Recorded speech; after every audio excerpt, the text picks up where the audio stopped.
હું મહાનગરપાલિકાનો અધિકારી છું, તમારો ટેક્સ બાકી છે, આપી દો. બસ આટલું કહી અધિકારી હોવાની ઓળખ આપીને એક ગઠિયો રાજકોટના એક કારખાનેદારને લાખો રૂપિયાનો ચૂનો લગાવી ગયો છે. ઘટના રાજકોટના શ્રદ્ધાનગરમાં રહેતા અને અટિકા વિસ્તારના ન્યૂ પરમેશ્વર 1માં કારખાનું ધરાવતા અરવિંદભાઈ મોલિયા સાથે બની છે. 19 ફેબ્રુઆરીએ બની ઘટના. 1.56 લાખનો બાકી હતો વેરો. ઘટના અંગે વાત કરીએ તો ગઠિયો મનપાના અધિકારીની ઓળખ બતાવીને કહ્યું કે તમારો વેરો બાકી છે અને હાલમાં સ્કીમ ચાલે છે, તેવામાં જો 1,56,000 ન ભરવા હોય તો સ્કીમમાં 80,000માં પતી જશે. 2 દિવસ પૂરતી જ સ્કીમ છે, હું કાલે આવીશ. આવું કહ્યા બાદ ગઠિયો બીજા દિવસે પરત આવ્યો.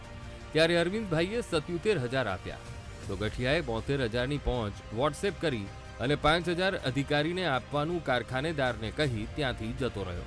પરંતુ બીજા દિવસે જ્યારે કારખાનેદાર વોર્ડ ઓફિસે ગયા તો તેમને નકલી પહોંચ ધાબડવામાં આવ્યાનું સ્પષ્ટ થયું હતું. તમે વોર્ડ ઓફિસ આવ્યા હતા, અધિકારી સાથે વાત કરી, શું કીધું તમને? અધિકારી એટલે બીજે દી હું આવ્યો અને અધિકારી મેં કીધું મારા પૈસા અમે ભર્યા પોઈન્ટ જમા થઈ ગયેલા, તો કે ના તમારા જમા થયા નથી. તો મેં કીધું આ પહોંચ, તો કે પહોંચ અમારી છે પણ આ પૈસા અમારે જમા નથી. અમે આ મુદ્દે અરવિંદભાઈની ફરિયાદ આધારે સાયબર ક્રાઇમે તપાસ શરૂ કરી છે. તો બીજી મ્યુનિસિપલ કમિશનરે પણ આવા કોઈ પણ ટેક્સ ઉઘરાવવા આવતા વ્યક્તિ પર ભરોસો ન કરવા અપીલ કરી છે. આ પ્રકારનો કંઈ પણ મુદ્દો કોઈ પણ નાગરિકના ધ્યાન ઉપર પણ આવે, કંઈ શંકાસ્પદ જેવું પણ લાગતું હોય તો એ તાત્કાલિક અસરથી કોર્પોરેશનના લાગતા વરગતા જવાબદાર અધિકારી કર્મચારીના ધ્યાન ઉપર મૂકે.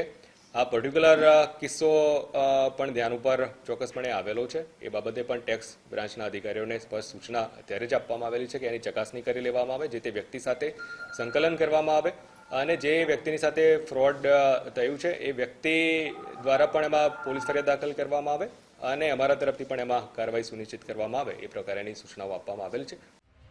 મહત્વનું છે કે છેલ્લા કેટલાક સમયથી રાજ્યમાં નકલી અધિકારીઓનો રાફડો ફાટ્યો છે. તેવામાં આવા નકલી અધિકારીઓના વેશમાં ફરતા ગઠિયાઓથી લોકોને કેવી રીતે બચાવવા તે એક મોટો પડકાર છે. કેમેરામેન કેવિન નિમાવત સાથે રિપોર્ટર શનિ મૈગડ, વીટીવી ન્યૂઝ, રાજકોટ.